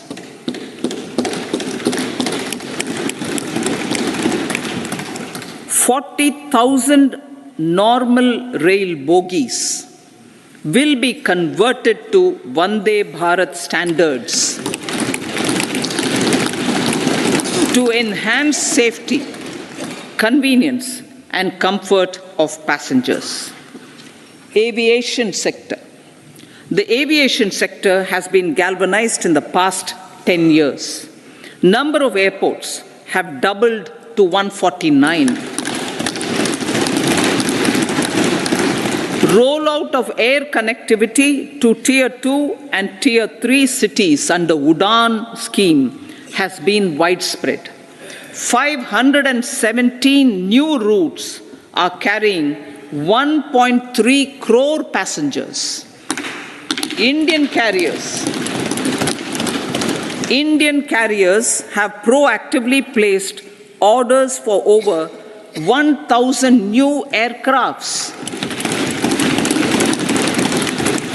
Expansion of existing airports and development of new airports will continue expeditiously. Metro and Namo Bharat. We have a fast expanding middle class and rapid urbanization is taking place. Metro rail and Namo Bharat can be the catalyst for the required urban transformation.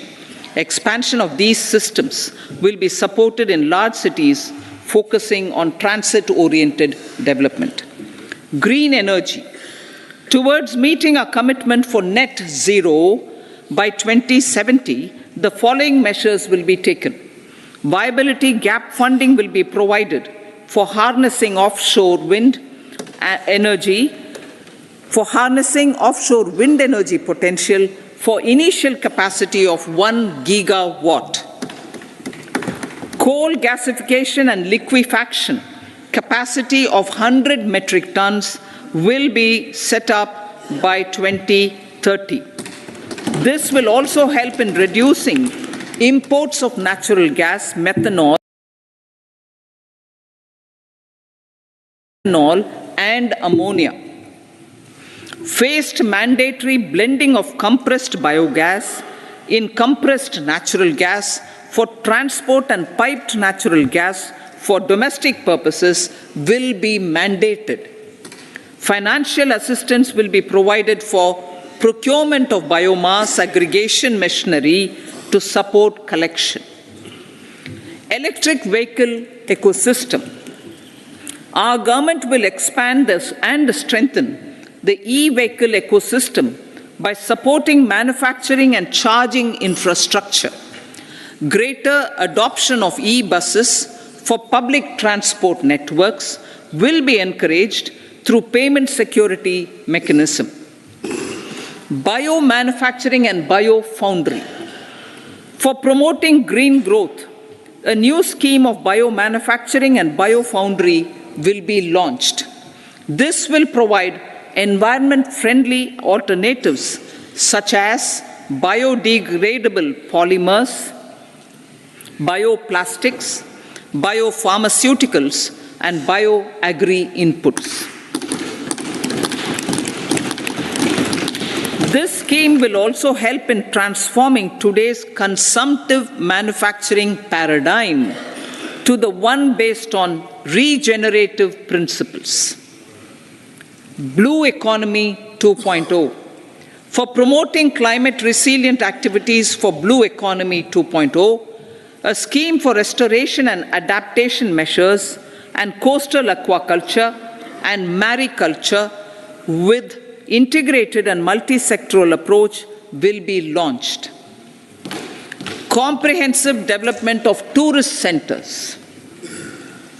The success of organizing G20 meetings in 60 places presented diversity of India to global audience.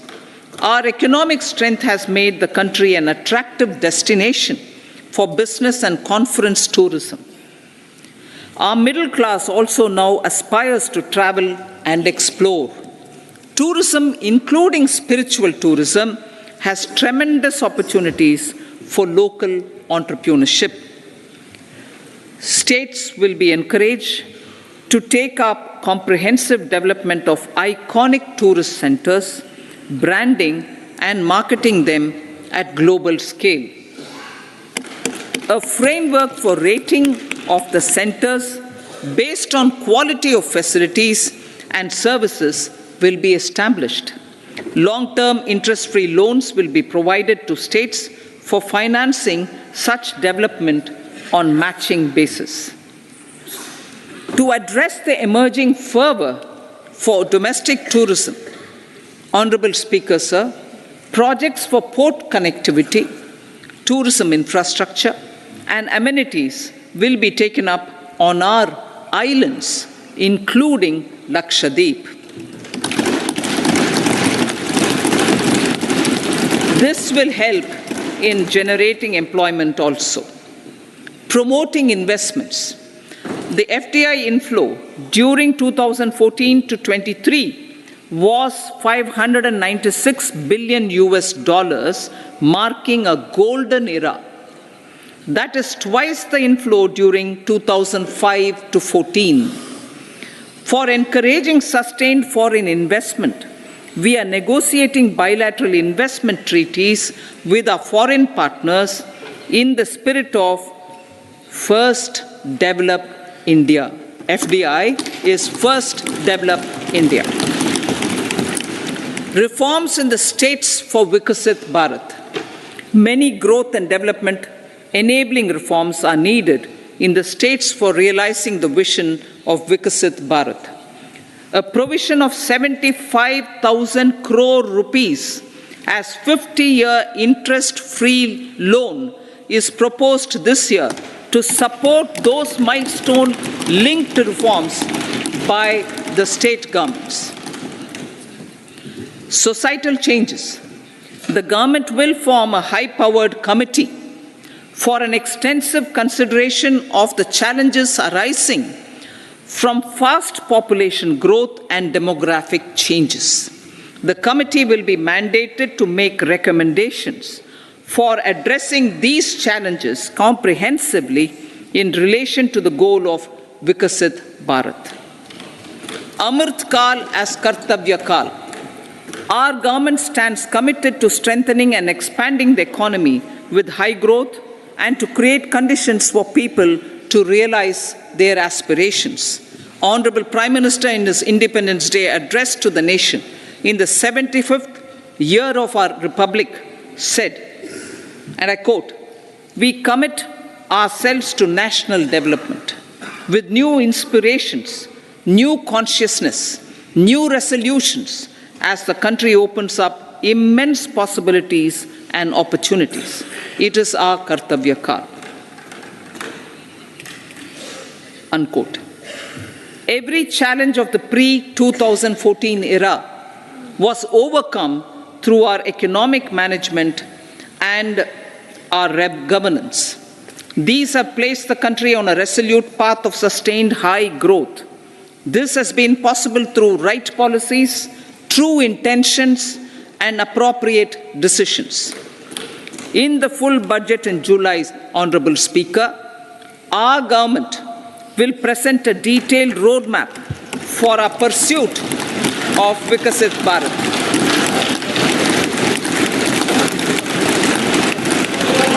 Revised estimates of 2023-24. The revised estimate of the total receipts other than borrowings is 27.56 lakh crores of rupees, of which the tax receipts are 23.24 lakh crore rupees. The revised estimate of total expenditure is 44.90 lakh crore rupees.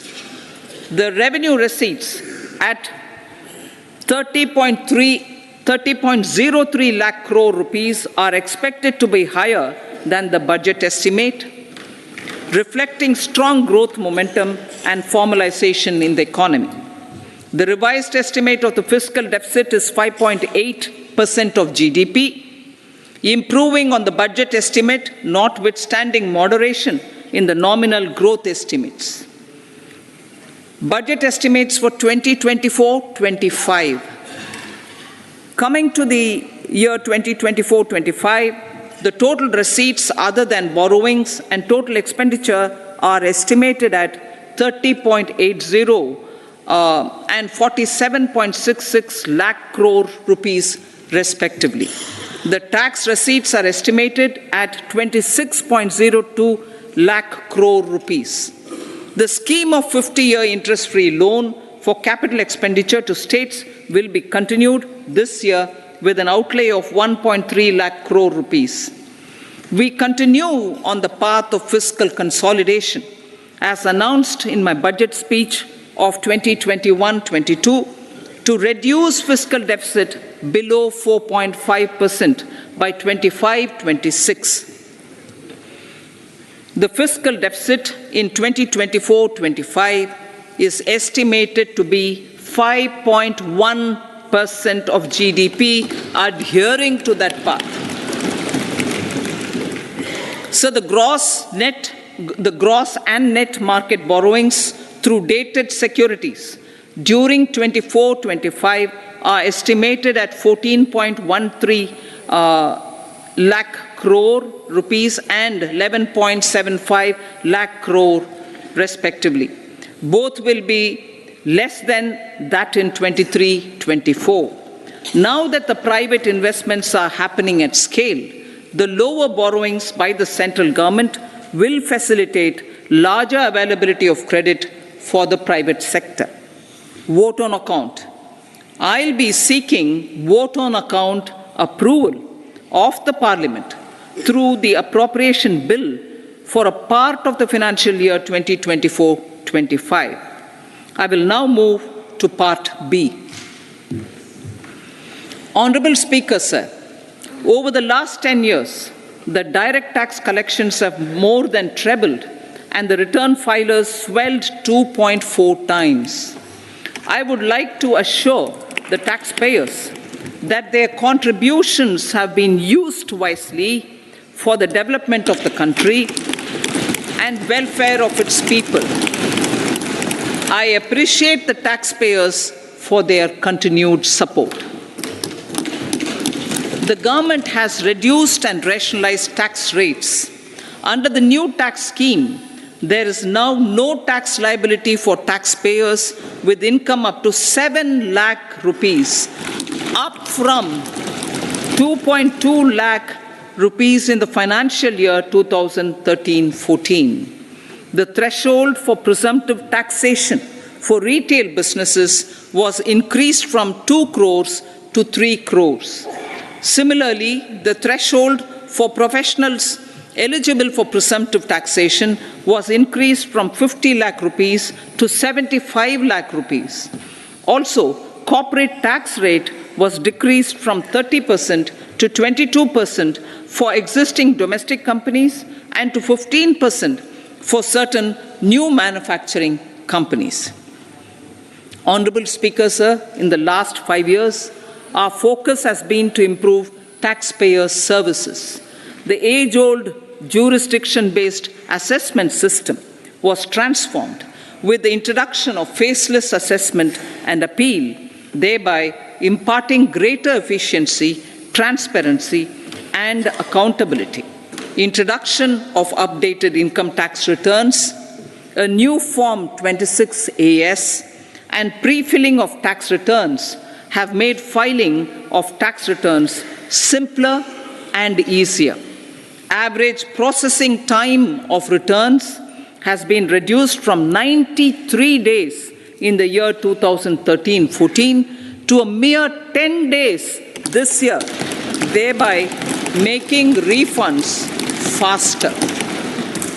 Indirect taxation. By unifying the highly fragmented indirect tax regime in India, the GST has reduced the compliance burden on trade and industry. The industry has acknowledged the benefits of GST. According to a recent survey conducted by a leading consulting firm, 94% of industry leaders view the transition to GST as largely positive. According to 80% of the respondents, it has led to supply chain optimization, as elimination of tax arbitrage and octroi has resulted in disbanding of checkposts at the state and city boundaries. At the same time, tax base of GST more than doubled, and the average monthly gross GST collection has almost doubled to 1.66 lakh crores this year. States too have benefited. States' SGST revenue, including compensation released to states in the post-GST period of 2017-18 to 2022-23, has achieved a buoyancy of 1.22. In contrast, the tax buoyancy of state revenues from subsumed taxes in the pre-GST 4-year period of 2012-13 to 2015-16 was a mere 0.72. The biggest beneficiaries are consumers, as reduction in logistic cost and taxes have brought down prices of most goods and services. We have taken a number of steps in customs to facilitate international trade. As a result, the import release time declined by 47% to 71 hours at inland container depots, by 28% to 44 hours at air cargo complexes, and by 27% to 85 hours at seaports over the last 4 years since 2019, when the national time release studies were first started. Tax proposals. As for tax proposals, in keeping with the convention, I do not propose to make any changes relating to taxation and propose to retain the same tax rates for direct and indirect taxes, including import duties. However, certain tax benefits to startups and investments made by sovereign wealth or pension funds, as also tax exemption on certain income of some IFSC units, are expiring on 31/3/2024. To provide continuity in taxation, I propose to extend the date to 31/3/2025. Moreover, in line with the government's vision to improve ease of living and ease of doing business, I wish to make an announcement to improve taxpayer services. There are a large number of petty, non-verified, non-reconciled or disputed direct tax demands,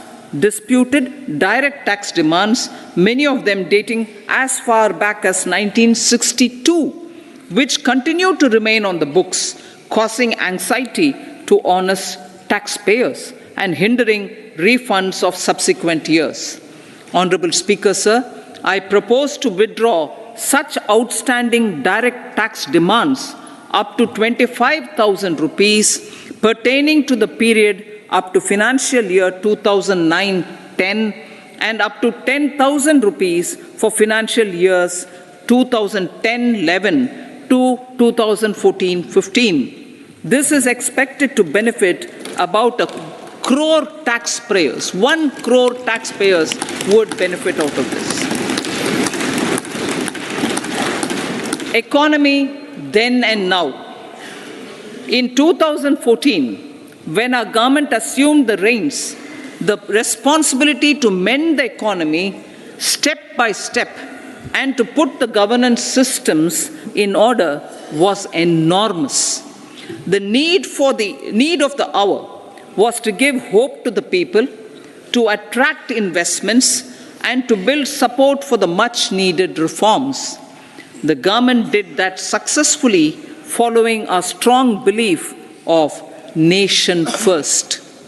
The crisis of those years has been overcome, and the economy has been put firmly on a high, sustainable growth path with all-round development.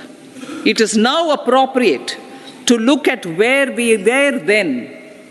I repeat, it is now appropriate to look at where we were then till 2014 and where we are now, only for the purpose of drawing lessons from the mismanagement of those years. The government will lay a white paper on table of the House.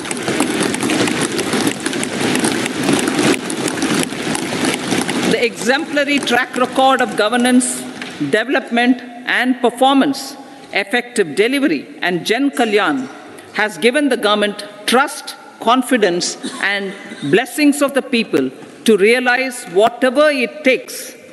The goal of Vikasit Bharat with good intentions, true dedication and hard work in the coming years and decades. With this, Honorable Speaker, I commend the interim budget to this august House. Jai Hind.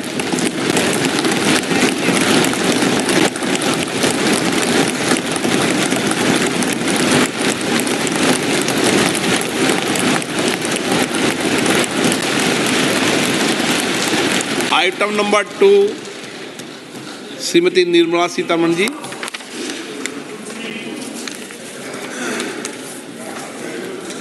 So, with your permission, I rise to lay on the table the following statements. Under Section 3(1) of the Fiscal Responsibility and Budget Management Act 2003, medium-term fiscal policy fiscal policy strategy statement and macroeconomic framework statement. Item number 3, Srimati Nirmala Sitaraman ji. Sir, with your permission, I rise to move for leave to introduce the Finance Bill 2024. प्रश्न ये है कि विधेयक को पुनर्स्थापित करने की अनुमति प्रदान की जाए। जो सदस्य इसके पक्ष में हाँ कहें, जो सदस्य विरोध में ना कहें। मेरे विचार में निर्णय हाँ वालों के पक्ष हुआ, हाँ वालों के पक्ष हुआ। माननीय मंत्री जी विधेयक को पुनर्स्थापित करें। So I introduce the bill.